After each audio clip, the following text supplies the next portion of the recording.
अपामार्गा एक बहुत ही साधारण पौधा है।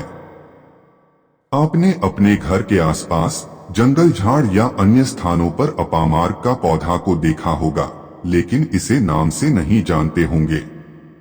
अपामार्ग की पहचान नहीं होने के कारण प्रायः लोग इस पौधे को बेकार ही समझा करते हैं। इसलिए यह भी नहीं जानते हैं कि अपामार्ग के फायदे क्या क्या होते हैं या अपामार्ग का इस्तेमाल भी किया जाता है। अपामार्ग एक बहुत ही गुणी औषधि है, जिसका बरसों से आयुर्वेदिक दवाओं के रूप में इस्तेमाल किया जा रहा है। अपामार्ग के उपयोग से विकारों को ठीक किया जाता है, बीमारियों की रोकथाम की जाती है। आप दांतों के रोग, घाव सुखाने, पाचन तंत्र विकार, खांसी, मूत्र रोग, चर्म रोग सहित अन्य कई बीमारियों में अपामार्ग का लाभ ले सकते हैं।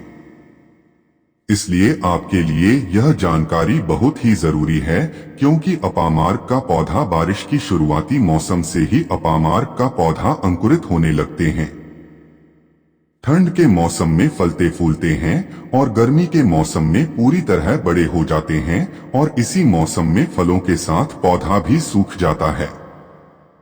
इसके फूल हरी गुलाबी कलियों से युक्त तथा बीज चावल जैसे होते हैं, जिन्हें अपामार्ग तंडुल कहते हैं।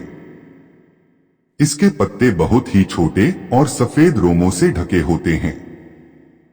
ये अंडाकार एवं कुछ नुकीले से होते हैं। मुख्यतः अपामार्ग की दो प्रजातियां होती हैं, जिनका प्रयोग चिकित्सा में किया जाता है।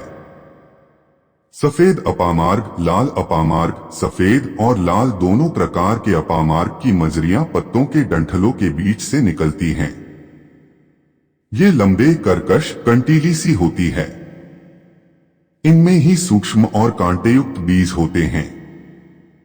ये बीज हल्के काले रंग के छोटे चावल के दाने जैसे और स्वाद में कुछ तीखे होते हैं। फूल छोटे, कुछ लाल, हरे या बैंगनी रंग के होते हैं। लाल अपामार्ग की डंडियां तथा मंजरियां कुछ लाल रंग की तथा पत्तों पर लाल लाल सूक्ष्म दाग होते हैं। अपामार्ग को अनेक भाषाओं में अलग अलग नामों से जाना जाता है। अपामार्ग को हिंदी में चिरचिटा, लटजीरा, चिरचिरा, चिचड़ा, उर्दू में चिरचिटा, चिरचिता, इंग्लिश में वाशरमैन्स प्लांट, फ्लावर, संस्कृत अपामार्ग, शिखरी, अधशल्य, मयूरक, मरकटी, दुर्ग्रहा, किणिही, खरमंजरी, प्रत्यक्फूली, असे में अपंग, अपंग, कन्नड़ा उत्तरणी, उत्तरानी, कोंकणी कांटमोग्रो, कैंटमोग्रो, गुजराती अघेड़ो, अघेड़ो, तमिल नायुरुवी, नयुरुवी, बंगाली अपांग, अपंग, चिरचिटी, चिरचिती, नेपाली दतिवन, दातिवन, पंजाबी कुतरी, कुटरी, पुटखंडा, पुतखंडा, मराठी अघाड़ा, अगदा, मलयालम वनकटल्टी। अपामार्ग का औषधीय प्रयोग किस प्रकार करना चाहिए? दांतों को मजबूत और सुंदर बनाने के लिए अपामार्ग का प्रयोग कैसे करें? अपामार्ग के 2 से 3 पत्तों के रस में रुई को डुबाकर फोया बना लें। इसे दांतों में लगाने से दांत का दर्द ठीक हो जाता है। अपामार्ग के गुण की ताजी जड़ से रोजाना दातून करने से दांत के दर्द तो ठीक होते ही हैं, साथ ही दांतों का हिलना, मसूड़ों की कमजोरी और मुंह से बदबू आने की परेशानी भी ठीक होती है। इस दातून के प्रयोग से दांत अच्छी तरह साफ हो जाते हैं। अपामार्ग से चर्म रोगों, फोड़े, फुंसी और गांठों की बीमारी के बहुत उपयोगी है। अपामार्ग के पत्तों को पीसकर लगाने से फोड़े, फुंसी आदि चर्म रोग तथा गांठ के रोग भी ठीक होते हैं। अपामार्ग के प्रयोग से ठीक होती है मुंह के छाले की परेशानी। अपामार्ग के गुण मुंह संबंधी रोगों में फायदेमंद होता है। इसके लिए अपामार्ग के पत्तों का काढ़ा बनाकर गरारा करने से मुखपाक या मुंह के छाले की परेशानी ठीक होती है। अपामार्ग के इस्तेमाल से भूख अधिक लगने की समस्या में लाभकारी है। भस्मक रोग बहुत अधिक भूख लगने की बीमारी को कहते हैं। इसमें खाया हुआ अन्न भस्म हो जाता है और शरीर एक जैसा ही रहता है। अपामार्ग के बीजों का चूर्ण 3 ग्राम दिन में 2 बार लगभग 1 सप्ताह तक सेवन करें। इससे या अपामार्ग के 5 से 10 ग्राम बीजों को पीसकर खीर बनाकर खिला देने से भस्मक रोग अथवा अधिक भूख लगने की समस्या ठीक होती है। इसके बीजों को खाने से अधिक भूख लगना बंद हो जाती है।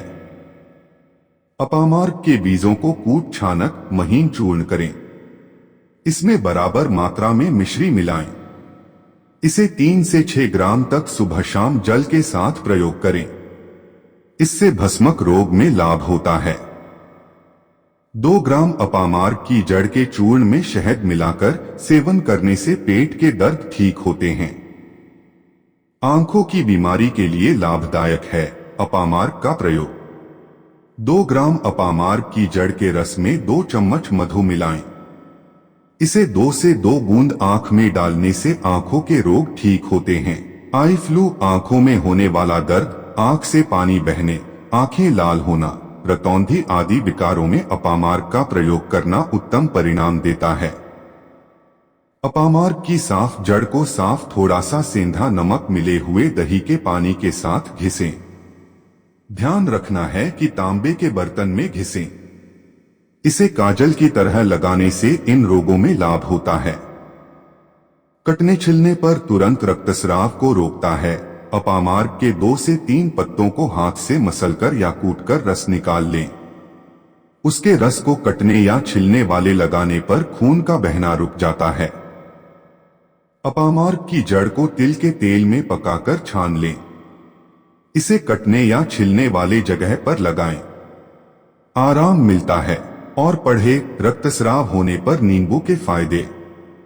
घाव को सुखाने के लिए करें अपामार्ग का प्रयोग। पुराने घाव में अपामार्ग रस के मलहम लगाएं तो घाव पकने नहीं है। अपामार्ग की जड़ को तिल के तेल में पकाकर छान लें। इसे घाव पर लगाएं। इससे घाव का दर्द कम हो जाता है और घाव ठीक हो जाता है।